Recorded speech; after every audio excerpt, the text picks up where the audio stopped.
이무가 루피를 죽이기 위해 루피에게 다가갔고 쓰러진 루피를 바라보며 기나긴 악연의 순환을 끊을 시간이구나. 니카, 조이보이, 밀짚모자, 이제 D의 의지와 태양신의 의지는 영원히 사라질 것이다 라고 말한 뒤 야훼의 권능을 사용하였고 하늘에서 섭리의 눈이 내려와 루피를 죽이려 듭니다. 그리고 쌍디가 곧바로 루피를 구해내기 위하여 빠른 속도로 이무에게 접근하나 피터가 이를 막아서며 애송이가 그 몸으로 뭘 하겠다는 거냐 라고 말했고 쌍디는 피터를 뚫어내지 못하며 루피에게 접근하는데 실패합니다. 그리고 샹크스와 에이스가 동시에 루피에게 달려드나 그 순간 아이기스가 나타나 공허의 구속을 사용하여 에이스와 샹크스를 묶어두는데 성공했고 이무는 숨을 거칠게 몰아쉬며 이제 세계 정부는 진정한 의미의 하늘이 된다. 감히 신에게 대항하는 놈들을 모조리 학살해라 라고 말했고 쌍디는 젠장 그 돼지놈이랑 싸운다고 체력을 너무 소모했어. 뻔히 보이는데 다가가질 못하겠어 라고 말했고 에이스는 이성을 잃으며 루피 절대 널 죽도록 놔두지 않겠어 라고 소리치나 아이기스는 이 무슨 한심한 꼴입니까. 사왕 불주먹 에이스 밀짚모자의 도움으로 살아났다지만 신의 권리 앞에서 당신이 할 수 있는 것은 없습니다 라고 말합니다. 그리고 섭리의 눈이 루피에게 거의 다 다가왔고 이무는 루피를 죽이는 것은 물론 사람 열매 모델 태양신 니카를 곧바로 추출하여 영원토록 봉인시키는 의식을 준비하려 합니다. 그리고 이무는 루피의 가슴에 손을 댔고 곧바로 루피의 심장을 꺼내들려 합니다. 이무가 루피의 가슴에 손을 댄 순간 공중에서 엄청난 크기의 번개가 나타나 이무를 직격했고 이무는 충격을 입으며 멀리 날아갔으며 이무의 근처에 있던 아이기스와 피터도 번개에 휘말리며 치명상을 입으며 쓰러집니다. 그리고 루피는 전신이 곰으로 되어 있었기에 번개에도 전혀 충격을 입지 않았고 오히려 번개가 심장을 자극하며 마치 멈춘 심장에 제세동기를 사용한 듯한 효과를 주었고 루피의 심장이 다시 뛰었고 해방의 드럼이 울려 퍼집니다. 하지만 루피의 몸에 쌓인 데미지가 워낙 컸기에 루피는 정신을 차리지 못했고 쓰러져 있었습니다. 그리고 이무는 겨우 몸을 움직이며 다시 한번 루피에게 달려가려 했으나 그 순간 에이스와 샹크스가 이무에게 동시에 달려들었고 각각 카무사리와 불주먹을 사용하여 이무를 멀리 날려버렸고 쌍디가 곧바로 채를 사용하여 루피에게 접근합니다. 그리고 피터가 쌍디를 막아서려 했고 로쿠규가 숲숲 열매의 능력을 사용하여 덩쿨을 소환하며 쌍디의 발을 감싸나 쌍디는 곧바로 아즈리 잠브를 사용하여 로쿠규의 덩쿨을 모조리 불태워버리는데 성공합니다. 그리고 우솝이 필살 화염성을 사용하여 로쿠규를 태워버렸고 순식간에 루피를 둘러싸고 모든 이들이 몰려듭니다. 그리고 이무는 다시 한번 루피를 확보하기 위해 움직이나 체력을 너무나도 많이 소비한 탓에 이무는 지쳐 쓰러졌고 바닥에 무릎을 꿇은 채 숨을 헐떡입니다. 그리고 그 순간 이무의 뒤에서 거대한 불꽃이 생겨났고 이무는 당황하는 표정을 보이며 뒤를 돌아봅니다. 그리고 사보가 빠른 속도로 루피에게 날아가고 있었고 피터가 이를 저지하려 하지만 그 순간 쌍디가 피터의 안면을 걷어차버렸고 마침내 사보는 루피에게 도달합니다. 그리고 사보는 루피 혼자 너무 무거운 짐을 들었구나. 형으로서 면목이 없군. 이번엔 내가 널 지켜주겠다 라고 말했고 사보는 곧바로 루피를 들고 도주하려 합니다. 그리고 그 순간 아카이누가 사보를 향해 날아오며 너희 형제 모두 놓치지 않겠다 라고 소리쳤으나 그 순간 에이스는 불주먹을 사용하여 아카이누를 막아섰고 사보는 에이스가 아카이누를 막는 틈을 타 도주하는데 성공하였고 루피를 데리고 프랑키가 개조하여 끌고 온 소니오로 빠르게 날아갔고 프랑키는 루피를 이리 던져줘 라고 소리칩니다. 그리고 사보는 루피를 프랑키에게 던져주었고 초파의 주도하에 루피는 곧바로 대수술에 들어갑니다. 그리고 사보는 만족한 듯한 표정을 지으며 내 동생은 누구도 못 건드린다고 라고 말했고 에이스는 만족한 듯이 웃음을 지으며 그래 그것이 형제의 우애지. 사보 정말 환상적인 타이밍이었다 라고 소리칩니다. 이무는 눈앞에서 루피를 놓친 뒤 곧바로 견문색 패기를 사용하여 루피의 기운을 살폈고 루피는 분명 쓰러져 있었지만 아직 생명은 다하지 않은 상태였습니다. 그리고 프랑키가 탄 고대병기 플루톤의 기술을 사용하여 개조된 써니오 속으로 루피가 사라졌고 이무는 매우 분노하는 모습을 보이며 손을 부들부들 떱니다. 그리고 아이기스는 애써 침착하며 이모님, 밀짚모자는 이미 쓰러진 상태입니다. 이제 병력을 풀어 저들을 추적하면 밀짚모자를 제거할 기회는 충분합니다.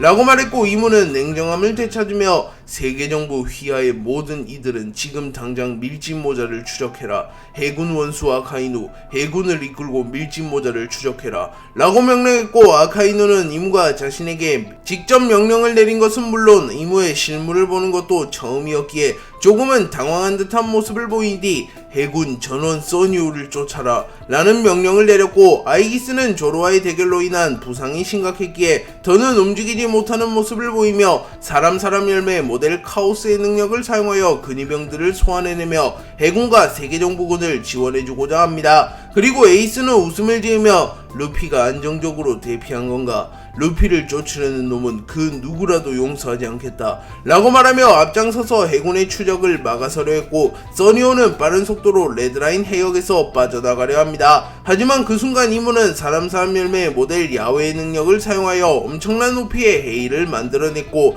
써니오는 움직이는 것은 물론 바다에 떠있는 것조차 위태로워 보였고 배가 뒤집혀 전복될 위기에 처합니다. 그리고 프랑키는 젠장, 이 정도 해일이라면 도주하는 건 불가능해. 이렇게 있다간 배가 전복될지도 모르겠네. 일단 해저로 들어가 루피의 기운을 되살리는데 전념한다 라고 말했고 곧바로 잠수 모드로 전환하여 해저의 깊은 곳으로 대피하였고 우선 해저에서 배를 고정시킨 뒤 루피의 수술을 진행하고자 합니다. 그리고 그 순간 써니오를 향하여 해일로 인하여 매우 거대한 바위 하나가 날아갔고 마르코가 곧바로 거대한 바위를 막아서며 밀짚모자와 써니오를 지켜라 요이. 최고의 의사가 수술에 들어갔으니 밀짚모자는 반드시 살아 돌아올 것이라고 요이 라고 소리쳤고 초파는 곧바로 루피를 살리기 위해 수술에 돌입합니다. 초파는 루피를 살리기 위한 대수술에 들어갔고 이무는 해역을 바라보며 밀짚모자를 쓰러뜨린 데는 성공했지만 아직 디의 의지와 니카의 의지는 꺾이지 않았다는 건가? 밀짚모자, 네 녀석만큼은 반드시 내 손으로 마무리 지어주마. 3000년을 관통하는 대서사시의 마무리는 결국 나의 승리로 끝나게 될 것이다 라고 생각하며 각오를 다집니다. 그리고 샹크스는 빠르게 불어오는 바람에 머리를 휘날리며 이 전쟁이 최후의 전쟁이 아니었던 건가? 루피는 생명이 위태로운 상태지만 녀석이라면 분명 몸을 회복할 수 있을 터. 허면 최후의 전쟁은 루피가 돌아왔을 시점 가까운 미래가 될 테지. 그 전쟁에서 반드시 승리하기 위해선 지금과 같은 모습으로 되어선 아니 된다. 더 강력하고 확실한 방법으로 세계정부를 괴멸하지 않는다면 최후를 맞이하는 건 우리가 될지도 모른다. 세계정부의 힘은 생각보다 더 강력했으니 라고 생각하며 최후의 전쟁을 준비하며 각오를 다지는 모습을 보입니다. 그리고 샴록이 레드라인에 나타나며 마리조아가 완전히 소멸된 건가? 밀짚모자 생각보다 더 대단한 남자로군. 신의 상징이었던 마리조아를 붕괴시키다니.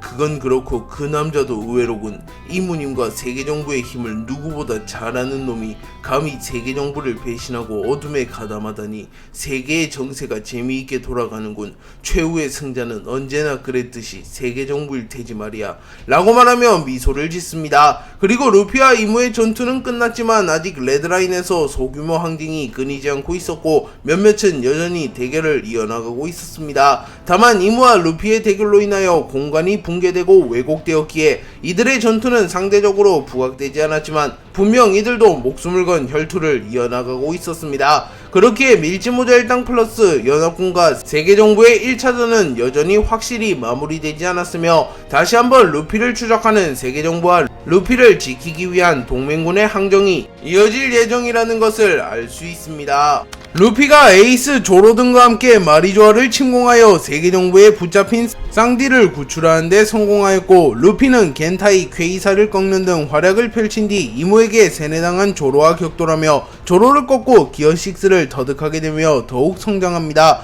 그리고 루피는 마침내 이모와 격돌하게 되었고 이모와 목숨을 건 혈투를 벌입니다. 하지만 결국 루피는 이모라는 벽을 넘지 못했고 이모는 루피를 쓰러뜨리는 데 성공합니다. 하지만 동료들과 카미테키의 도움으로 루피는 이모로부터 도주하는 데 성공하였고 워터프라임의 기술력과 고대병기 플루톤의 설계도를 토대로 써니오를 개조시킨 프랑키가 루피를 써니오 내부로 옮겼으며 초파가 곧바로 수술에 들어가며 루피는 다시 한번 기적을 일으킬 준비를 일을 합니다. 다만 임무를 필두로 한 세계 정부의 맹렬한 추격은 여전했기에 여전히 세계의 운명은 알 수 없는 상태입니다. 로우와 키드는 겐타이에게 패배한 뒤 곧바로 바다에 빠져버렸고 두 캐릭터 모두 악마의 열매 능력자임은 물론 정신을 잃은 상태였기에 익사할 위기에 처합니다. 하지만 그 순간 잠수함 하나가 로우와 키드에게 다가왔고 이 잠수함은 하태적단의 선박인 폴라탱으로 밝혀집니다. 그리고 베포는 선장을 빨리 구해야 해, 유스타스 캡틴 키드도 일단 건져 라고 소리쳤고 잠발은 정말 선장이 바다에 빠졌잖아. 베포 너 어떻게 한 거냐? 라고 물었고 베포는 몰라 그냥 느낌이 그랬어 라고 말했고 잠발은 고개를 갸우뚱합니다. 그리고 베포가 로우가 바다에 빠질 것을 예견한 것은 견문색 패기를 각성하며 로우와 겐타이의 대결의 흐름을 본능적으로 읽었고 어느 정도 미래의 질을 통해 로우의 운명을 점쳤던 것입니다. 하트의 적단은 바다에 빠진 로우와 키드를 건져내는 데 성공하였고 로우와 키드는 상처가 깊은 터라 정신을 차리지 못합니다. 그리고 그 와중에 테이톤의 헤일의 여파로 폴라팅이 크게 흔들리기 시작했고 베포는 소리를 지르며 뛰어다녔고 잠발은 침착하게 폴라팅을 운전하며 균형을 잡습니다. 루피가 쓰러진 뒤 프랑키, 초파가 루피를 수술하기 위해 써니오에서 고군분투하고 있었고 조로는 아이기스를 꺾은 뒤 마스와 격돌 중이었고 쌍디는 최전방에서 대치 중이었습니다. 그리고 징베는 혼란스러운 바닷속을 바라보며 이 정도 파도라면 해왕류들도 움직이긴 힘들 터 퇴로를 확보하기 위해선 반드시 바다를 사수해야 한다 라고 말했고 시라오시가 징베에게 다가오며 징베씨 파도가 너무 심해서 정신을 차리는 것조차 힘들어요 라고 말했고 나미는 시라오시 조금만 더 힘내줘 라고 말하였고 로비는 분명 조이보이가 남긴 리오 포네그리프에는 고대병기가 세계 정부를 쓰러뜨릴 핵심 요소라고 적혀 있었어. 시라오시 네가 절대 정신을 잃으면 안 돼 라고 말했고 부르건 요호호호호 루피씨도 어찌됐든 회수했고 조로씨는 안 보이지만 걱정되진 않고 상황이 나쁘지만은 않습니다 라고 말했고 우솝은 겁에 질린 채 울음을 보이고 있으나 그 순간 우솝은 엘바프의 거인들이 에그헤드 섬에서 자신을 위해 희생하며 세턴, 마스와 이물을 막아섰던 것을 기억하며 더 이상 울고 있을 수만은 없어 라고 말한 뒤 곧바로 이무와 아이기스를 향해 필살 초록성을 발포하였고 우솝의 공격이 이무와 아이기스에게 닿진 못했지만 우솝의 공격은 더는 이무가 절대적인 신이 아닌 평범한 인간으로 전락했기에 공격할 수 있으며 끌어내릴 수 있는 대상이 되었다는 의미를 갖게 되었고 절대적인 제왕인 이무가 땅으로 끌어져 내려와 진흙탕 싸움의 대상이 되었음을 의미합니다. 그리고 안전한 곳으로 도주하며 동료들을 옮겨둔 뒤 곧바로 레드라인으로 복귀한 정예 혁명군과 평균 이상의 해적들이 레드라인으로 복귀하기 시작하였고 이들은 우솝의 공격을 보며 감명을 느끼며 세계 정부를 무너뜨려라, 이물을 쓰러뜨려라 라고 외칩니다. 카타쿠리는 갈린과 드래곤의 대결이 종료된 이후 우연히 드래곤을 캐치하는데 성공하며 드래곤을 곧바로 초파에게 건네어 치료하려 했지만 초파는 루피를 수술하고 있었기에 다른 환자를 신경 쓸 틈이 없었고 카타쿠리는 조금은 난처해하는 모습을 보입니다. 그리고 그 순간 카타쿠리는 견문색 패기를 사용하여 곧바로 혁명군의 선박으로 향했고 혁명군의 간부 핵에게 드래곤을 건네며 의식이 없으나 목숨은 끊어진 상태는 아니오 라고 말했고 핵은 곧바로 드래곤의 맥박을 체크하며 깊은 잠에 든 것 같구려 이 빚은 잊지 않겠소 샬롯 카타쿠리 라고 말했고 카타쿠리는 본래 밀지모자 일당의 선의에게 건네려 했다만 놈에겐 더 중요한 일이 있었더군. 몽키 디 드래곤, 당신 정도 남자가 이런 곳에서 개죽음을 맞이하진 않을 테지. 그것이 운명이라면 난 그 미래에 베팅하겠어. 살아라 몽키 디 드래곤 이라고 말합니다. 카이도우, 빅맘, 레일리, 미호크는 제2의 정상결전 이후 세계정부 최후의 전력 오로성에게 패배하며 임펠다운에 수감되었습니다. 그리고 그 과정에서 쿠마는 세턴으로부터 도주하는 데 성공하며 곧바로 전쟁에 참전했지만 사실 이는 세턴의 의도된 계산이었고 세턴은 쿠마의 몸에 위치 추적 장치를 심어둔 뒤 쿠마를 통하여 혁명군의 동향을 살피려 했던 것입니다. 하지만 카이도우, 빅맘, 레일리, 미호크는 쿠마와 달리 조직적인 움직임을 가지는 이들은 아니었고 본인이 본인의 조직의 대표적인 강자였기에 굳이 이들을 풀어주는 도박을 할 필요는 없었기에 임펠다운 레벨 6에 가두어 둔 것이었습니다. 한편 스모커는 레드라인 근처의 섬에서 홀로 크로스 길드와 격돌하게 되었고 새로운 해군 영웅이라는 이명답게 홀로 크로스 길드의 간부를 모조리 제압하는 데 성공하였고 곧바로 이들을 임펠다운 레벨 6로 호송합니다. 하지만 버기가 기지를 발휘하며 임펠다운을 탈옥하는 것은 물론 카이도우, 빅맘, 레일리, 미호크를 탈옥시키는 데 성공합니다. 버기, 도플라밍고, 크로커다일, 모리아의 도움으로 카이도우, 빅맘, 레일리, 미호크는 임펠다운에서 탈옥하는 데 성공했습니다. 빅맘은 오랜만에 바깥 공기를 들이마시며 기뻐하는 듯한 모습을 보입니다. 그리고 레일리는 간수실에서 슬쩍한 술을 꺼내들어 마시며 버기, 네가 날 구하는 날이 오다니 하늘에서 로저가 기뻐할 걸세. 네가 샹크스보다 낫구만 이라고 말하며 웃음을 지었고 사왕이 된 버기조차 레일리 앞에서는 어린애 같은 모습을 보이며 헤헤 제가 예전부터 그놈보단 나았죠.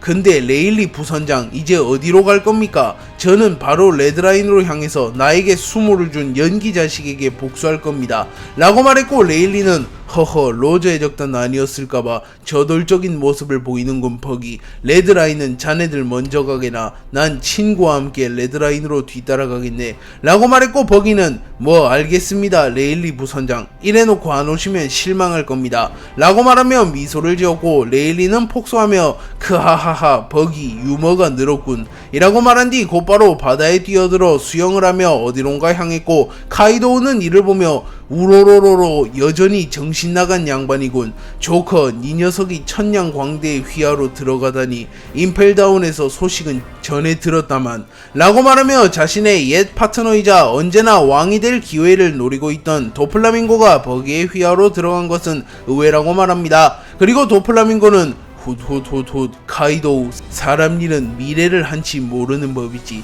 라고 말했고 카이도우는 빅맘을 바라보며 링링 나와 같은 생각을 하고 있겠지 라고 물었고 빅맘은 미소를 지으며 물론이지 카이도 곧바로 레드라인으로 날아간다. 날 감옥에 가둔 녀석들에게 복수는 해야겠어 라고 말했고 카이도우는 곧바로 용으로 변하여 빅맘을 태우고 레드라인으로 날아갑니다. 그리고 레드라인에서 한창 전투가 진행 중이라는 것을 전해들은 미호크는 자신의 제자 조로를 떠올리며 녀석이 있기에 걱정되진 않는다만 세계 정부의 힘은 언제나 상상을 초월하는 법이지.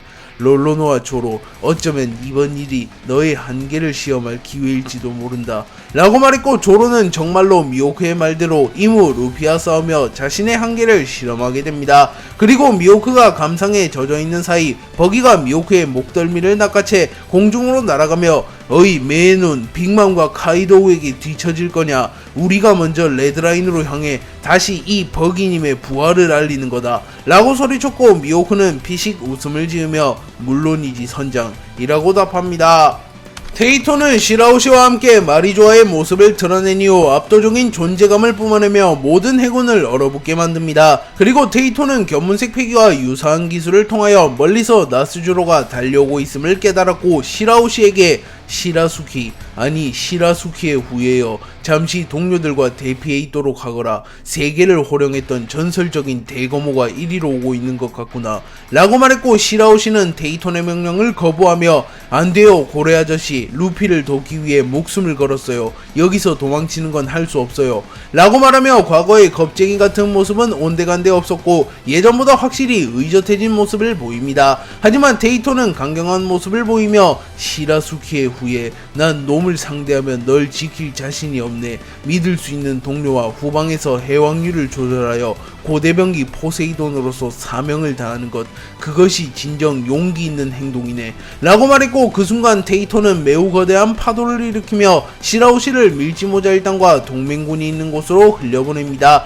그리고 잠시 후 나스주로가 바코츠의 형태로 변한 채 바다 위에서 빠르게 달려오며 레드라인에 나타났고 나스주로는 곧바로 공중으로 도약하며 강력한 참격을 사용하여 해적선과 혁명군의 함선 여러 척을 단번에 침몰시키는 데 성공합니다. 그리고 나스주로는 즈니샤와 테이톤을 바라보며 세계 정부에 패한 미물들이 부끄러운지도 모르고 기어 나왔군. 세계 정부의 패에 영원히 벌을 받게 된 상과 훈, 이번에야말로 확실하게 마무리 지어주마 라고 말했고, 그 순간 나스주로의 검 초대기철에 원원들이 모여들며 순식간에 레드라인에는 스산한 기운이 감돕니다. 그리고 테이톤과 즈니샤는 긴장하는 모습을 보였고, 특히나 즈니샤는 얼마 전 와노쿠니에서 나스주로에게 한 차례 패배했던 전적이 있기에 공포를 느끼는 모습을 보였고, 테이톤은 이를 눈치채며 동료여, 저자는 내가 맡도록 하지. 아직 이곳에 도착하지 않은 별이 하나 더 있는 것 같으니 그 별을 너에게 맡기겠노라 라고 말하며 자신이 나스주로를 도맡아 상대하겠다고 말합니다. 조로는 이무에게 패배한 뒤 이무에게 세뇌당하며 루피와 격돌하게 되었고, 루피에게 패배함과 동시에 세뇌가 풀려나며 다시 정신을 차리게 됩니다. 그리고 곧이어 아이기스와 격돌하며 아이기스를 꺾는 데 성공하였지만 연이은 대결로 인한 부상과 체력적인 문제들이 쌓여갔습니다. 그리고 설상가상으로 조로의 앞에 마스가 나타났고, 마스는 만신창이가 된 조로를 바라보며 롤로노와 조로 격전의 흔적이 깊군 이라고 말했고, 조로는 성가신 놈이 나타났군 이라고 말한 뒤 곧바로 자신의 검 세자루를 꺼내들며 삼도류의 형태로 만들어내며 전투에 임할 준비를 마칩니다. 그리고 마스는 조로를 인정하는 모습을 보이며 이 녀석의 의지와 끈기만큼은 정말로 감탄이 나오는군. 생사의 문턱을 제 집 드나들듯 하는 놈이라니. 이 녀석이 세턴을 대신한 별이 되었다는 소식을 들었는데 그것이 사실인가? 라고 물었고, 마스는 잠시 전 퀘이사와의 만남에서 퀘이사가 자신에게 세턴이 오로성 지위를 박탈당하며 목숨을 잃었고 조로가 새로운 오로성이 되었다는 허무맹랑한 소리를 해준 것을 기억해내며 조로에게 물어보았고, 조로는 기억을 잃긴 했다만 내가 오로성이 된 적은 없다. 니놈들이 뭐라고 지저댈진 몰라도 적어도 난 처음부터 끝까지 밀짚모자 일당이었다 라고 말했고, 마스는 세턴의 견문색 패기가 감지되진 않는다만 설마 이무님께서 세턴을 버렸을 리는 없을 테지 라고 말하며 설마 이무가 오로성 중 하나인 세턴을 버렸을 리 없다고 현실 부정하는 모습을 보이며 퀘이사가 자신에게 혼란을 주기 위해 거짓말을 했다고 착각하는 모습을 보입니다. 한편 피터는 레드라인에 도달한 이후 우선 섬 주변을 수색하며 혹여나 도주 중인 거물들이 있는지 살핍니다. 그리고 이 시점은 아직 루피와 임과 격돌하고 있던 시점으로 루피 vs 이무의 과거의 내용이라고 볼 수 있습니다. 피터는 주변의 섬들을 수색했지만 별 소득이 없었고 수색을 멈춘 뒤 나스조로와 합류하려 했지만 나스조로는 이미 테이톤과 대치 중이었고, 피터는 빠르게 상황을 파악한 뒤 루피의 정신적 지주나 다름없는 밀짚모자 일당을 처리하고자 하였고, 피터는 밀짚모자 일당과 동맹군이 모인 곳에 모습을 드러냈고, 피터가 나타나자마자 하늘이 흐려짐과 동시에 번개가 휘몰아치기 시작했으며 스산한 기운이 레드라인 전역을 감돕니다. 그리고 우솝은 매우 겁먹은 듯한 모습을 보이며 백호가 나타났다. 오로성 피터인가? 라고 소리쳤고 부룩조차 긴장한 듯한 표정을 지으며 요호호호호, 마치 저승사자를 목도한 기분이군요. 죽음을 앞둔 건 이런 기분일까요? 물론 한번 죽어봤지만 말입니다 라고 말했고, 피터는 밀짚모자, 롤로노와 조로, 검은 다리는 보이지 않군. 어중이 떠중이들에겐 관심 없다. 내가 노리는 건 전쟁의 판도를 뒤바꿀 걸물뿐 이라고 말한 뒤 테이톤을 피해 대피한 시라우시를 노려 공격합니다. 하지만 그 순간 징베가 나타나 피터의 턱에 어인공소를 적중하였고, 징베는 시라우시 공주를 공격하게 놔둘 것 같으냐 라고 소리쳤고, 피터는 불쾌한 듯한 표정을 지으며 징베, 인의를 저버리고 악의 편이 된 쓰레기 주제에 배신자에 대한 처벌도 필요했나 보군 이라고 말한 뒤 곧바로 징베를 향하여 강력한 번개를 떨궈버립니다. 하지만 그 순간 섬 전체가 움직이는 듯한 착각이들 만큼 거대한 생명체가 나타나 피터의 번개를 막아섰고, 이내 즈니샤가 모습을 드러냈고 즈니샤와 피터의 본격적인 대결이 시작됩니다. 루피와 이무가 결착을 짓기 이전 한창 루피와 이무의 대결이 펼쳐지고 있었고, 루피와 이무가 대결을 펼치며 각각 야훼와 니카의 형태로 변한 이무와 루피의 평양색 패기가 충돌하였고, 하늘이 갈라지는 것은 물론 바다조차 반으로 갈라져 버렸고, 레드라인에는 마치 대지진이 일어난 것처럼 지각 전체가 흔들리는 모습이 연출되었고, 루피와 이무의 평양색 패기로 인하여 레드라인 근처에서 대결을 치르던 중장 이하의 해군들이 모조리 기절했으며 해적과 혁명군 대부분이 그대로 기절해버립니다. 또한 해일과 지진과 같은 충격파가 군함과 선박들을 덮치며 해군, 해적, 혁명군을 가리지 않고 근처에 있던 모든 이들이 정신을 잃은 채 수장될 위기에 처합니다. 그리고 키자루와 아카이누는 믿을 수 없다는 표정을 지으며 몸이 굳어버렸고 샹크스조차 경악하는 모습을 보이며 이대로 있다간 이곳에 있는 사람 99%가 바다에 수장되어 버린다 라고 말하며 빠르게 레드라인에서 대피해야 한다고 말하지만 벤베크맨을 제외한 모든 빨간머리 해적단의 선원들이 기절했기에 현실적으로 샹크스 혼자 모든 이들을 옮길 수 없었고 현재 레드라인에서 멀쩡히 움직일 수 있는 인물은 극소수였으며 그 극소수조차 해일과 지진과 같은 충격파로부터 정신을 잃은 이들을 구해낼 방법은 없었습니다. 다만 다행히도 스모커가 뭉게뭉게 열매의 능력을 사용하여 해군과 해적, 혁명군을 최대한 살려내려 했지만 스모커의 능력만으로는 모든 해군과 해적, 혁명군을 살리기란 불가능했고 스모커는 해군을 위주로 뭉게구름을 만들어 살려내고 있었습니다. 그리고 샹크스는 절망하며 동료들의 죽음을 지켜보고 있었지만 그 순간 하늘에서 용 한 마리가 나타나 패기를 사용하여 지진과 같은 충격파를 멈춰 세웠으며 모래폭풍이 휘몰아치며 정신을 잃은 해적과 혁명군을 모조리 공중에 떠오릅니다. 또한 넓게 펴진 실이 공중에 뜬 해적과 혁명군을 모조리 캐치한 뒤 근처의 섬으로 옮겨버리는 데 성공했고 샹크스는 저런 짓이 가능한 건 그들밖에 없는데 라고 생각합니다. 그리고 하늘에서 나타난 카이도우는 우로로로로로 확실히 감옥에서 썩는 것보단 바깥 세상이 낫군 이라고 소리쳤고 빅맘은 맘마 밀짚모자는 어디갔지? 우리를 가둬버린 정부놈들은 내가 잡아야 되는데 말이야 라고 소리칩니다. 그리고 잠시 후 미호크를 비롯한 크로스길드가 모습을 드러냈고 미호크는 밀짚모자 일당을 바라보며 완전체가 모인 것은 저들 뿐인가? 개개인의 무력도 수준급이지만 결속력과 단합력만큼은 가히 세계 최고 수준이군. 진정한 의미의 최강의 적단이라고 볼 수 있겠어 라고 말합니다. 카이도우와 빅맘은 공중에서 갑작스럽게 등장한 이후 곧바로 무장색 패기와 악마의 열매 능력을 사용하여 해적들을 지켜내는 데 성공하였고 샹크스는 조금은 당황한 듯한 표정을 지으며 카이도우, 빅맘, 거기에 크로스길드까지 분명 저들은 임펠다운에 수감되었을 텐데 라고 말했고 그 순간 미호크가 레드포소에 안착하며 버기 녀석 생각보다 더 신기한 놈이더군. 위기의 순간을 기회로 만드는 능력이 있어. 저런 능력은 가지고 싶어도 가질 수 없다. 적어도 내가 본 녀석 중 저런 능력을 타고난 녀석은 해적왕 골디로저와 몽키디 루피 그리고 버기뿐이다 라고 말하며 버기가 운을 몰고 다닐지언정 그것이 버기만의 능력임은 부정할 수 없다고 평가하며 버기를 인정하는 모습을 보입니다. 그리고 샹크스는 미소를 지으며 과거 로저 해적단 시절을 떠올렸고 어린 시절에 버기와 샹크스가 티격태격대며 싸우고 있었습니다. 샹크스는 짧은 회상을 마친 뒤 아직 루피와 이무가 최후의 전쟁을 끝내지 못했다. 만에 하나 루피가 패배한다면 우리가 나서서 루피를 지켜야 해 라고 말했고 미호크는 밀짚모자를 믿지 못하는 건가? 롤로노와 조로가 따르는 남자는 절대 지지 않는다.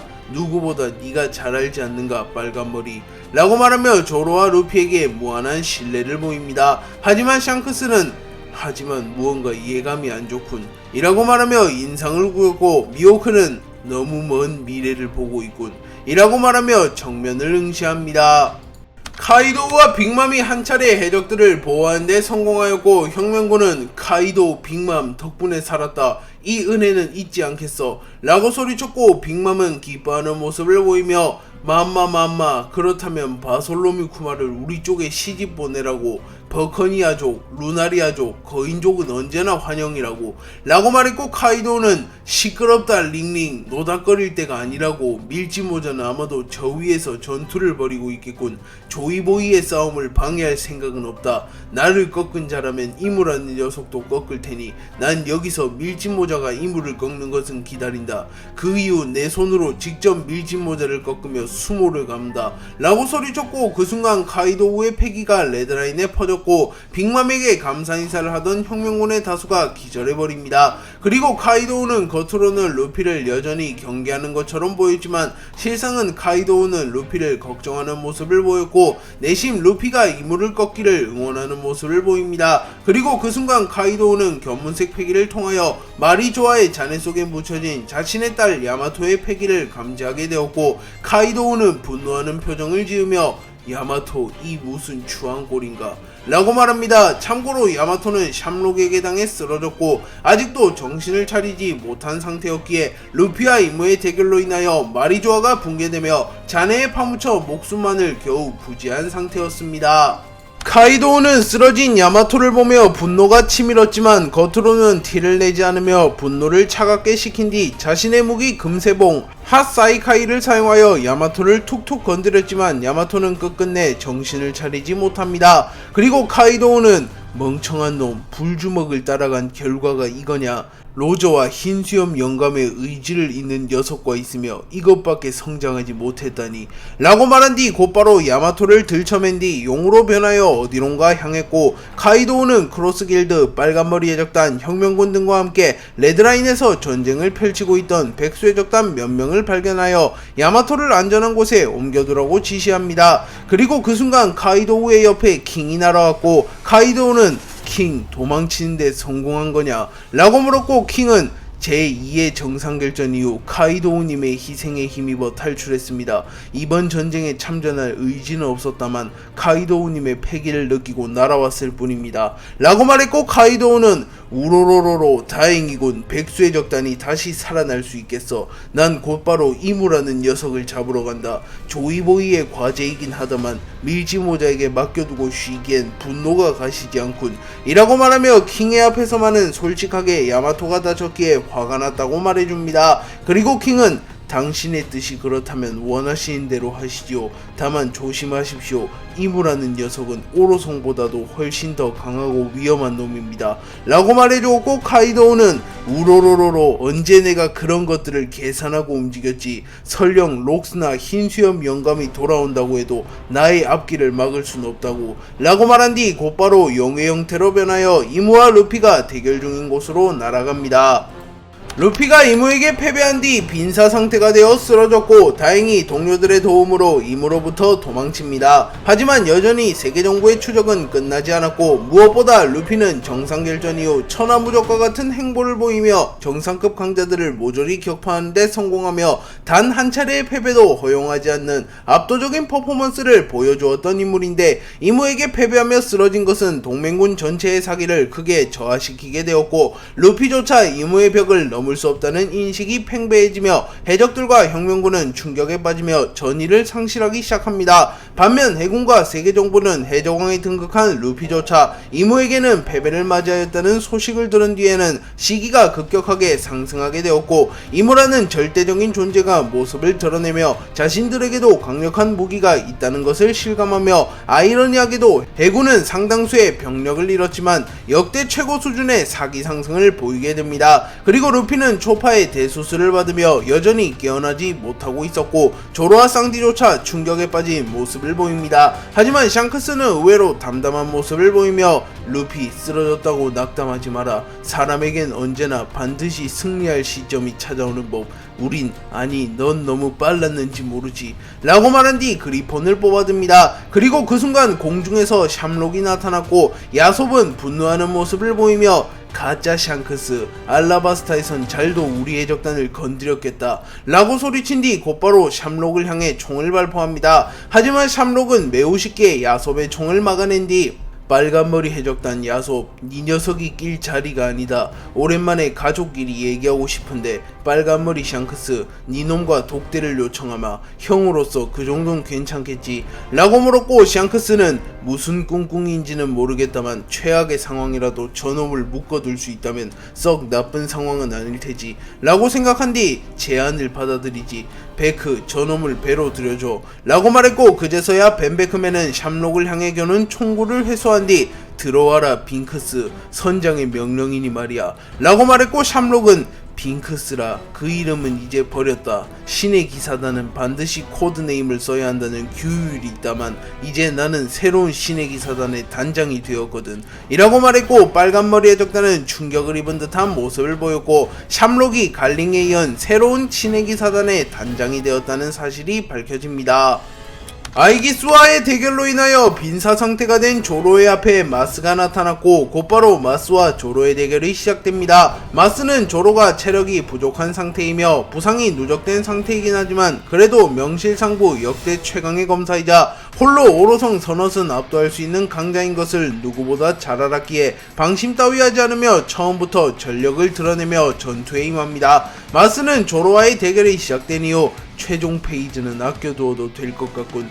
그 모습을 드러내게 되면 며칠간 전투에 제약이 생기니 또다시 공백을 가질 순 없다 라고 생각한 뒤 곧바로 예수의 형태로 변화합니다. 그리고 조로는 이를 바라보며 마스, 분명 최종 페이지는 아닌 것 같은데 나를 상대로 힘을 비축한다는 건가? 이런 약보인 것 같군 이라고 말하며 웃음을 지은 뒤 자신의 검 세 자루를 꺼내듭니다. 그리고 마스는 조로의 검을 바라보며 저 녀석의 검에 폐왕색 패기가 휘감겨 있더라.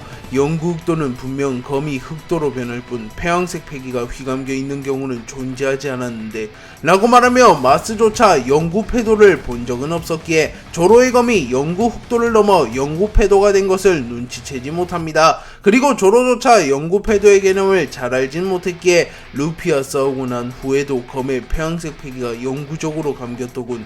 다만 아직은 도신류와 엔마에 한해서다 패도의 경지에 완전히 도달하지 못한 거겠지 라고 말하며 자신도 아직 최종 지점엔 도달하지 못했다고 말합니다. 하지만 마스는 적이지만 이 녀석의 실력은 가히 압도적이다. 검사로서 갈 수 있는 그 칸을 갔다고 봐도 무방한 실력이지.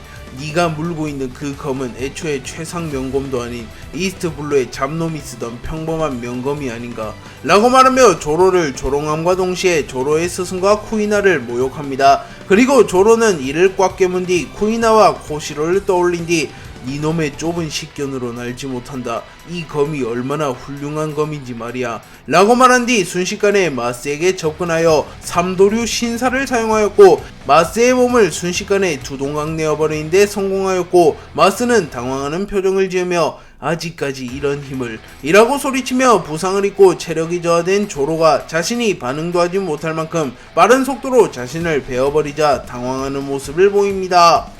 조로가 삼도류 신사를 사용하여 마스를 두 동강 내는데 성공했지만 마스는 곧바로 자신의 몸을 재생시키는데 성공하였고 조로는 곧바로 자신의 기술이 얕았음을 깨닫습니다. 하지만 조로는 아랑곳하지 않고 곧바로 다음 기술을 준비하나 그 순간 조로는 부상으로 인하여 주춤하였고 조로의 복부에서 피가 쏟아져 나옵니다. 그리고 마스는 그 순간을 놓치지 않으며 곧바로 이츠마데의 형태로 변하여 매우 빠른 속도로 조로에게 접근한 뒤 역병 돌풍을 사용하였고 그 순간 매우 강력한 바람이 생겨나며 조로를 덮쳐버립니다. 조로는 바람에 휩쓸려 멀리 날아갔고 도신류를 놓쳐버립니다. 그리고 조로는 곧바로 도신류를 회수하려 했지만 바람 때문에 쉽사리 움직일 수 없었고 마스는 곧바로 도신류를 낚아채려 합니다. 하지만 그 순간 도신류는 강력한 폭발을 일으켰고 도신류에 접근하던 마스는 부상을 입으며 땅으로 떨어집니다. 그리고 도신류는 마치 의지가 있는 것처럼 조로에게 정확하게 다시 돌아왔고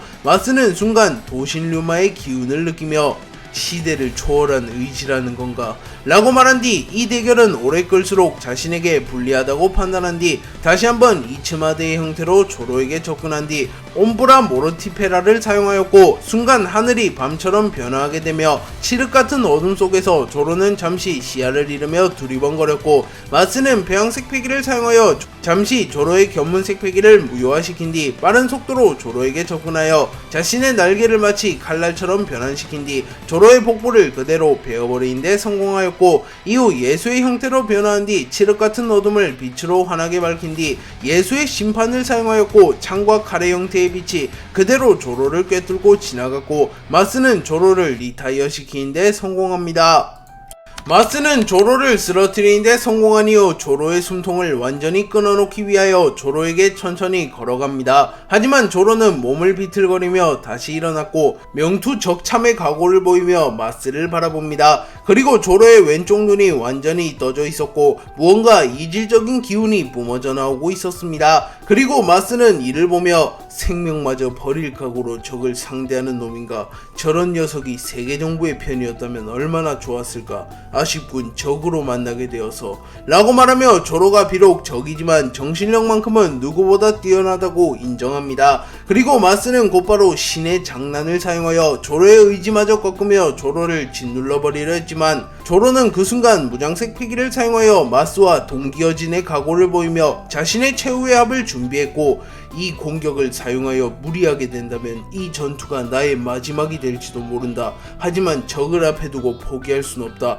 정녕 목숨을 잃는 한이 있더라도 말이다. 그것이 검사의 길 이라고 말하며 삼도류 여망 지옥의 왕을 사용하려 합니다. 그리고 마스 역시 조로의 기술을 맞받아칠 준비를 마칩니다. 하지만 그 순간 하늘에서 누군가가 내려왔고 조로에게 젊은이 너무 무리하지 말게나. 이제 뒷일은 내게 맡겨다오 라고 말했고 조로와 마스는 매우 놀라는 표정을 지으며 하늘을 바라봅니다. 조로와 마스의 앞에 나타난 인물은 킹과 함께 루나리아족의 유의한 인물이자 과거 900년 전 루나리아족을 대표했던 인물인 레오폴드였습니다. 레오폴드는 얼굴은 킹과 다르게 생겼으며 범상치 않은 노인의 모습을 하고 있었지만 은색 머리카락, 구릿빛 피부, 검은 날개, 등에 불꽃이 피어난 영락없는 루나리아족의 모습을 하고 있었고 조로는 어딘가 분명 익숙한 모습인데 그렇군, 카이도우의 부하인 그놈이었어 라고 말했고 조로는 어이 어쩌다 그렇게 늙어버린 거냐,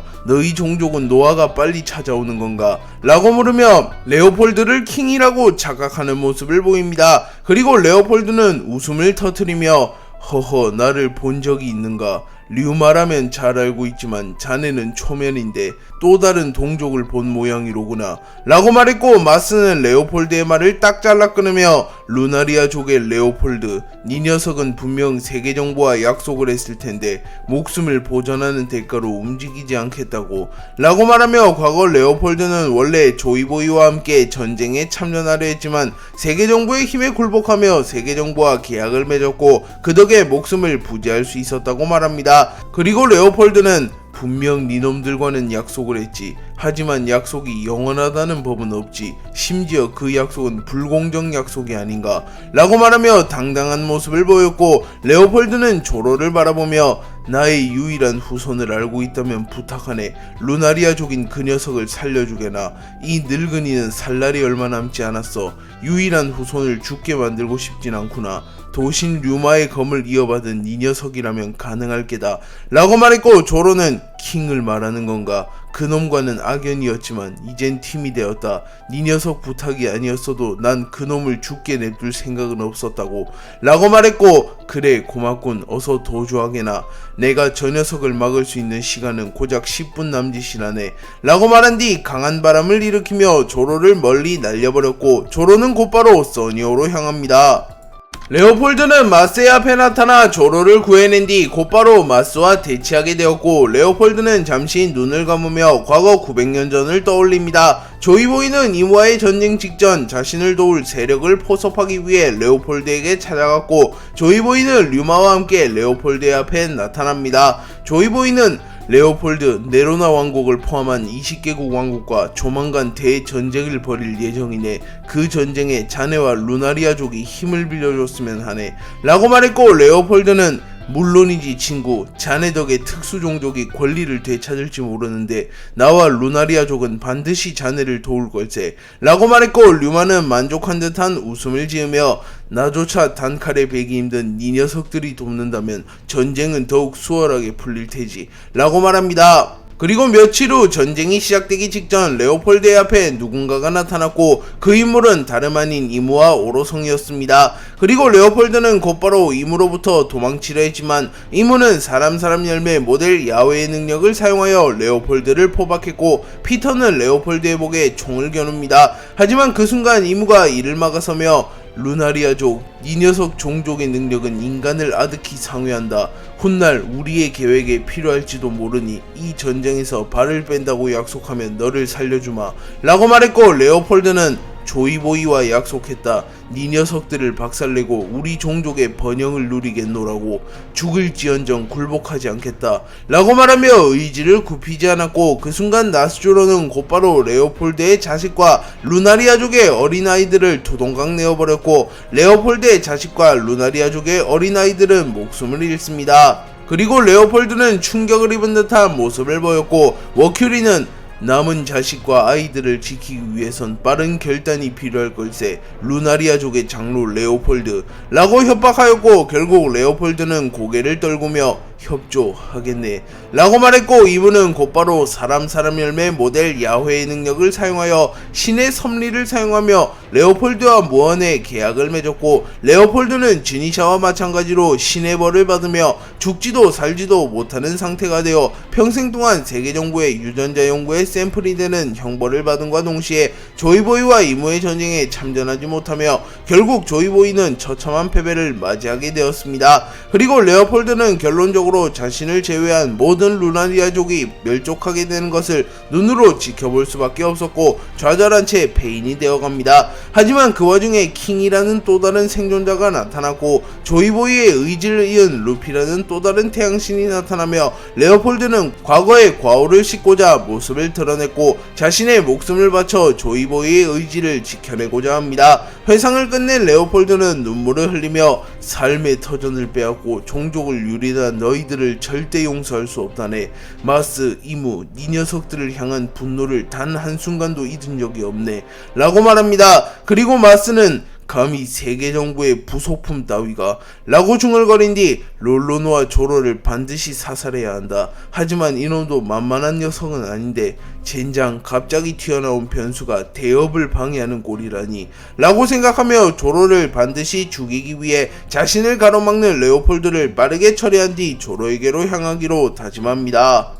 루피를 태운 써니오는 빠르게 해저로 잠수한 뒤 바닥에 딱 붙어 배가 흔들리지 않게 고정시킨 뒤 루피를 급하게 수술하고 있었습니다. 그리고 이무는 어느정도 기운을 회복한 뒤 곧바로 견문색 패기를 사용하여 루피와 써니오의 위치를 읽어냈고, 아이기스 역시 써니오의 위치를 읽어냅니다. 그리고 아이기스는 다행히 멀리 도주하진 않았군요. 해저에서 몽키디 루피를 수술하고 있는 것 같습니다 라고 말했고, 아이기스는 곧바로 사람 열매 모델 카오스의 능력을 사용하여 해저를 뒤흔들기 시작했지만, 프랑키는 지면에 완벽히 써니오를 고정시킨 터라 꿈쩍도 하지 않았습니다. 그리고 이무는 움직이는 즉시 해저를 흔들어 침몰시킨다. 아이기스, 넌 저들의 움직임을 주시해라. 또한 새로운 과학 방위무신 갈링에게 명령하여 요크의 주도하에 잠수선과 해저병기를 출동시켜 써니오를 침몰시키며 밀짚모자 루피를 사살 혹은 체포해라 라고 명령하였고, 아이기스는 곧바로 갈링을 찾아 이동합니다. 그리고 이무는 아직 체력이 바닥난 상태였기에 우선은 주저앉으며 체력을 비축하며 상황을 살피기 시작하였고, 검은 먹구름이 몰려와 이무를 완전히 가리며 더 이상 해군과 해적 등은 이무의 모습을 볼 수 없게 되었습니다. 그리고 사보는 불안한 듯한 표정을 지으며 분명 에그에 대해서 마더 프레임을 사용하여 무차별적인 폭격을 가하기 직전 먹구름이 나타났다. 설마 또다시 폭격을 가할 셈인가? 라고 말하며 이무가 마더 프레임을 활용하여 폭격을 가할 준비를 하는 것인지에 대해 조금은 불안해하는 모습을 보입니다. 하지만 그 순간 로빈이 나타나, 아니 마더 프레임은 그저 원료일 뿐, 우라노스를 우리가 탈취하는 데 성공한 이상 마더 프레임에 의한 폭격은 가능성이 낮아 라고 말해주었고, 사볼은 머쓱한 표정을 지으며 그러면 다행이군 이라고 말합니다. 한편 아이기스는 갈린과 접촉하기 위하여 마리조아의 잔해 속으로 들어갔고, 드래곤과의 대결에서 판정패를 당하며 쓰러진 갈링은 여전히 정신을 차리지 못한 채 쓰러져 있었습니다. 그리고 아이기스는 몽키디 드래곤, 오로성의 권능을 부여받은 피거랜드 갈링을 꺾은 건가? 호부호자라는 건가? 몽키디 루피의 앱이라면 당연한 게지 라고 말하며 이무의 권능을 받은 갈링을 꺾은 드래곤을 인정해주는 모습을 보입니다.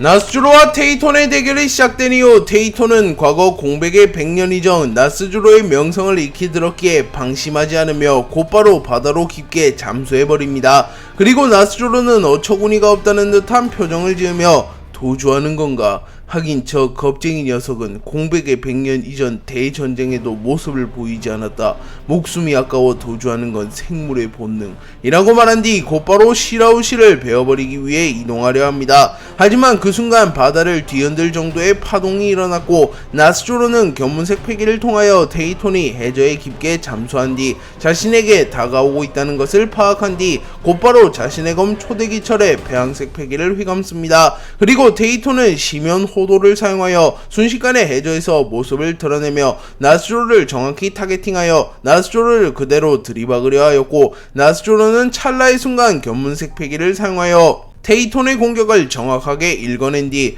견문색 패기 정확도가 말이 안 되는 수준이로군. 하지만 이따위 공격으로 내게 상처조차 낼 수 없다 라고 말한 뒤 곧바로 기왕 참수 천지를 사용하여 테이톤의 공격을 막아냄과 동시에 테이톤의 지느러미 일부를 완전히 절단해버립니다. 그리고 절단된 테이톤의 지느러미만 하더라도 일반적인 군함을 아득히 초월할 정도로 거대했기에 테이톤의 지느러미가 바다에 떨어지며 엄청난 물결을 일으키며 출렁입니다. 그리고 나스조로는 빠른 속도로 테이톤에게 접근하여 폐왕색 패기와 참격을 동시에 날려버리며 테이톤을 공격하였고, 테이톤은 치명상을 입으며 멀리 날아갑니다. 그리고 테이톤은 고작 하나만에 자신과 나스조로의 격차를 실감하였고 조이보이를 떠올리며 조이보이 곧 너를 보러 갈 것 같군. 하지만 후대의 불꽃은 보았기에 후회되진 않는다. 우리가 기다린 여명의 시간은 반드시 올 테니 말이다 라고 생각합니다.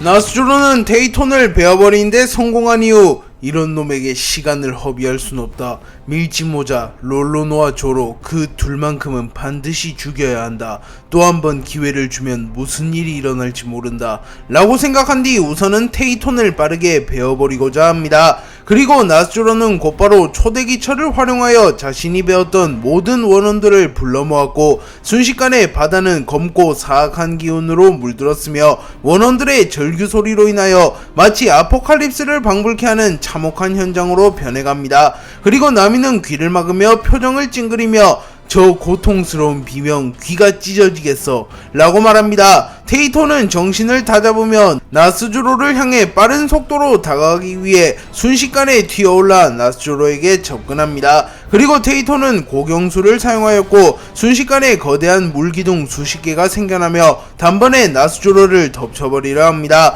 그리고 테이톤은 나스조로가 당연히 공격을 피해내며 이동할 것이라고 판단했으며 물기둥이 덮쳐오는 상황에서의 퇴로는 공중밖에 없었기에 테이톤은 미리 공중으로 튀어오르며 나스조로의 퇴로를 차단함과 동시에 나스조로를 짓눌러버리려 합니다. 하지만 나스조로는 미동조차 하지 않았고 나스조로는 마치 조로, 류마와 마찬가지로 위기 상황 속에서 부동 자세를 유지한 채 견문색 패기를 사용하며 테이톤이 튀어오르며 공중으로 향한 것을 확인하였고 나스조로는 테이톤의 그림자에 완전히 가려집니다. 하지만 그 순간 나스조로는 팔 하나만을 움직이며 간단한 동작을 마쳤고 곧바로 칼집에 칼을 집어넣습니다. 그리고 테이톤은 나스조로가 포기한다고? 그럴 리 없는데 라고 중얼거렸고 그 순간 하늘과 바다조차 갈라버릴 만큼 강력한 참격이 테이톤과 물기둥 구름을 완전히 갈라버렸고 테이톤은 치명상을 입으며 공중에서 떨어졌고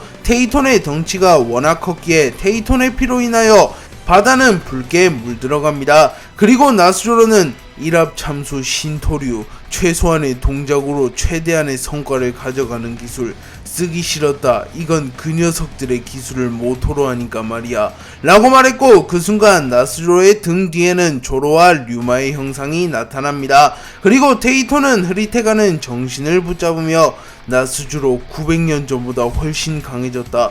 롤로노와 조로, 류마와의 싸움이 저놈에게 치욕을 주었을지언정 배움이 되기도 했다는 건가 라고 말하며 나스조로 역시 검사로서 최상의 경지에 올라선 검사이기에 조로와 류마의 혈투를 겪으며 성장했으며 특히 한압의 상대를 베어버리는 기술인 류마의 필살기 일합참사를 흡수하여 자신만의 기술인 일합참수로 발전시켰다는 것이 드러납니다. 나스조로는 일합 참수 신토류를 사용하여 테이톤에게 치명상을 입히는 데 성공하였고, 테이톤이 숨도 쉴 틈을 주지 않으며 테이톤을 몰아붙였고, 바다는 테이톤의 피로 물들어 일시적으로 적해로 변화하게 됩니다. 그리고 우솝은 눈물을 흘리며 누가 저 고래 아저씨를 살려줘 라고 소리쳤고, 혁명군의 대장 이나즈마 카라스 핵은 일제히 나스조로에게 달려들며 우선은 테이톤을 살려주려 합니다. 하지만 나스조로는 눈 하나 깜짝이지 않으며 내가 배기로 결심한 이상 테이톤의 죽음은 피할 수 없다. 혁명군의 떨거지들, 너희들로 날 막을 수 있다고 생각하나? 라고 말한 뒤 곧바로 원홈 찬사를 사용하여 이나즈마 카라스를 베어버리는 데 성공합니다. 하지만 핵은 특유의 자세를 잡으며 나스조로의 검을 붙잡은 뒤 곧바로 나스조로의 앞면에 펀치를 날리며 오로송 나스조로 네 녀석과 함께 바다에 잠들겠다 라고 소리칩니다. 하지만 나스조로는 핵의 펀치는 피할 가치조차 없다고 생각하였고, 핵의 펀치가 무방비가 된 나스조로의 앞면에 적중합니다. 그리고 나스조로의 얼굴이 터져버렸고, 혁명군 잡졸은 나스조로 해치웠나? 라고 소리칩니다. 그러나 곧바로 나스조로는 얼굴을 재생시켰고, 그 순간 핵의 뒤에 거대화된 바코츠가 나타났고, 나스조로는 바코츠를 구현화시킨 뒤 곧바로 핵을 공격하라는 명령을 내렸고, 바코츠는 순식간에 핵을 제압하는 데 성공하였고, 핵은 뇌사 상태에 빠지며 쓰러집니다. 그리고 핵은 동공이 완전히 뒤집히며 바다에 빠져버렸고, 사보는 충격을 받은 듯한 표정을 지으며 주저앉습니다. 하지만 그 순간 테이톤의 움직임으로 인하여 핵의 신체가 바다에 완전히 가라앉았고, 사보도 바다에 휘말리며 멀리 날아가 버립니다. 그리고 테이톤은 젊은이 나를 구하려다 죽은 것인가? 미안하게 되었구나. 하지만 전사에게 전사한다는 건 큰 영광. 너의 죽음을 헛되지 않게 만들겠노라 라고 말하였고, 매우 거대한 물기둥을 고래의 형태로 만든 뒤 곧바로 나스조로를 향해 물기둥을 날려버렸고, 나스조로는 테이톤의 기운이 얕아짐을 깨달은 뒤 테이톤은 별거 아닌 녀석이다. 하지만 거물 하나가 나를 노리고 이리로 오고 있군. 익숙한 기운, 최상급 검사인가?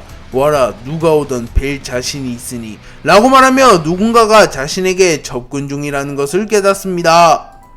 아카이노와 키자루는 토토무지카를 쓰러뜨린 뒤 군함에서 잠시 대기하고 있었고, 오로성이 나타난 것을 확인합니다. 그리고 키자루는 오로성까지 온 거면 더는 놀 수 없겠군. 거기에 카이도 빅맘까지 임펠다운이 털린 거라고 밖에 볼 수 없구만 이라고 말했고, 아카이누는 주먹을 꽉 쥐며 분노를 드러냈고, 마그마가 조금 흘러내립니다. 그리고 아카이누는 보르살리노 탈옥수부터 확보하도록 하지. 저 녀석들을 놓친다면 그건 곧 해군의 체면이 바닥난다고 라고 말했고, 키자루는 월급도 안 올려주면서 너무하구만 이라고 말한 뒤 번쩍번쩍 열매의 능력을 사용하여 곧바로 어디론가 날아갔고, 아카이누는 키자루가 홀로 빅맘, 카이도, 미오쿠 중 한 명을 상대하면 패배할지도 모르며 쉬운 승리는 불가능할 거라고 판단하였고, 곧바로 해군 중장 묘묘우사기와 차돈을 호출한 뒤 키자루를 지원하라고 명령합니다. 그리고 아카이누는 모몬가 중장에게 임시로 해군의 지휘권을 부여하였고, 모몬가는 제가 지휘권을 맡는다니요? 허면 사카즈키 원수께서는 어디로? 라고 물었고, 아카이누는 한가하게 군함에 처박혀서 기다릴 시간이 없다. 난 직접 일선에 투입되어 적들을 소탕한다. 밀짚모자와 그분의 충돌의 여파로 도주한 해적과 혁명군의 다수가 이미 레드라인을 빠져나갔다는 정보가 입수되었다. 넌 과학병기와 남은 병력을 필두로 그들을 쫓아라 라고 말했고, 아카이누는 작은 배 하나를 타고 레드라인의 중심부로 향합니다. 그리고 모몬가는 해군의 최고 전력이 다시 한번 출격하는 건가? 사카즈키 원수, 보르살리노 대장, 그 둘이라면 사왕이라고 해도 정면으로 부딪힐 수 있다. 이거 원 이어지는 폭풍의 항쟁이군 이라고 말합니다. 주니샤와 피터의 대결이 시작된 이후 피터는 곧바로 백호의 형태로 변화하였지만 여전히 주니샤가 압도적인 크기를 자랑하고 있었고, 주니샤에 비하면 피터는 한 줌의 모래나 다름없어 보일 만큼 작았습니다. 하지만 뿜어져 나오는 패기는 피터의 쪽이 더 강했고, 주니샤는 본능적으로 피터에게 위축되는 모습을 보였고, 피터가 맹수의 기운을 풍기며 종으로서 주니샤의 위에 있는 듯한 모습을 보입니다. 피터는 즈니샤 감히 세계 정부에 대항한 죄로 평생토록 세계를 유랑하며 여생을 보내는 형벌을 받았음에도 아직 정신을 차리지 못한 모양이구나. 감히 애송이들과 손을 잡고 신에게 대항하다니 라고 말했고, 피터가 분노함과 동시에 번개가 휘몰아치기 시작합니다. 그리고 즈니샤는 새 시대가 오는 거지. 피터, 너도 나도 오랫동안 이 세계를 좀먹었지 않는가? 이제 다음 세대에 물려줄 시간이라네. 이 시대의 주인공은 나도 너도 이무 그 녀석도 아니라네 라고 말했고, 피터는 분노하는 표정을 지으며 곧바로 지니샤에게 접근하며 감히 그분의 존함을 입에 올리고 모독하다니 라고 말한 뒤 즈니샤에게 빠른 속도로 접근하여 즈니샤를 물어버리려 합니다. 하지만 즈니샤는 곧바로 자신의 코에 무장색 패기를 휘감은 뒤 피터를 그대로 내려 찍어버렸고, 피터는 흥분하며 동작이 커진 채 즈니샤에게 달려들었기에 신체 밸런스가 무너지며 차마 즈니샤의 공격을 피해내지 못했고, 피터는 전신의 뼈가 으스러지는 부상을 입으며 섬에 처박힙니다. 그리고 혁명군과 해적들은 환호하며 거대 코끼리 장난 아니구나, 100코를 날려버리다니 라고 말합니다. 하지만 피터는 당연히 쓰러지지 않았고 곧바로 초회복을 통하여 부러진 뼈를 재조립한 뒤 벌레들이 시끄럽게 울어대는구나 라고 말한 뒤 곧바로 샌드웜의 능력을 사용하여 일시적으로 바다를 모래로 뒤덮은 뒤 순식간에 바닷속으로 들어가 버립니다. 그리고 즈니샤는 악마의 열매 능력자가 바다를 무력화시키다니 확실히 최정상에 선 강자들은 다르군 이라고 말하고 있는 순간 샌드웜의 형태로 변화한 피터가 모래로 뒤덮인 바닷속에서 순식간에 튀어나와 지니샤의 코를 휘감아버린 뒤 지니샤의 코뼈를 부러뜨리려 합니다. 하지만 지니샤는 침착하게 공중으로 높이 점프한 뒤 그대로 자신의 코와 피터를 땅에 처박아버렸고, 피터의 조이기가 느슨해진 틈을 타 지니샤는 피터를 발로 차서 멀리 날려버리며 거리를 조절합니다. 그리고 지니샤와 같은 거구와 공중으로 높이 점프한 뒤 착지하며 엄청난 위력의 지진이 발생하였고 마치 흰 수염이 돌아온 듯한 착각을 불러일으킵니다.